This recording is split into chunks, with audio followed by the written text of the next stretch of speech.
చెందాలంటే మళ్ళీ చంద్రబాబు నాయుడు గారు ముఖ్యమంత్రి అయితేనే ఈ రాష్ట్రానికి అభివృద్ధి సాధ్యమని నమ్మిన నాయకుడు మన పవన్ కళ్యాణ్ గారు. అటువంటి నాయకుడు ఈరోజు మనకి ఉప ముఖ్యమంత్రిగా మనందరికీ నిజంగా ఒకటి ఆలోచిస్తే, నాకు రాజకీయం కావాలనుకుంటే అతను ఏ స్థితిలో ఉన్నా, ఎన్ని ఎమ్మెల్యేలు గెలుచుకున్నా తన పార్టీ వరకు తన పోరాటం చేసుకున్నాడు.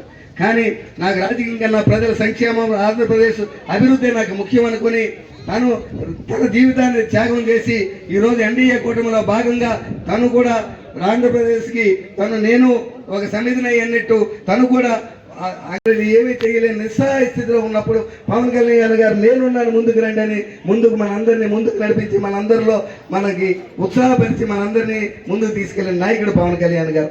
అతని సేవలు ఎప్పటికీ మనం మర్చిపోకూడదు. అతని గొప్పతనం చాలా ముఖ్యమైనది. నేను అందుకే అంటాను, ఎప్పుడు మామూలు మన జన సైనికుల నాయకుల దగ్గర కదా అంత దగ్గర చెప్తుంటాను, నిజంగా ఎక్కడ నెగ్గాలో కాదు ఎక్కడ తగ్గాలో తెలిసిన నాయకుడు పవన్ కళ్యాణ్ గారు. ఆయన ఈరోజు అతను మేధాశక్తి ద్వారా, అతని ఆలోచన ద్వారా ప్రజల కోసం అంకిత భావంతో ఆలోచించాడు కాబట్టే ఈరోజు భారత ప్రధానమంత్రి నరేంద్ర మోడీ గారి ఆశీస్సులు అతనికి ఉన్నాయి. మన ముఖ్యమంత్రి చంద్రబాబు నాయుడు గారి ఆశీస్సులు ఉన్నాయి. కాబట్టి ఈరోజు ఉప ముఖ్యమంత్రిగా తను రాష్ట్రం మొత్తం కూడా తన అభివృద్ధి పాదాలను నడిపించడానికి ముందుకు నడుస్తున్నాడు మన ప్రీతమ నాయకుడు పవన్ కళ్యాణ్ గారు.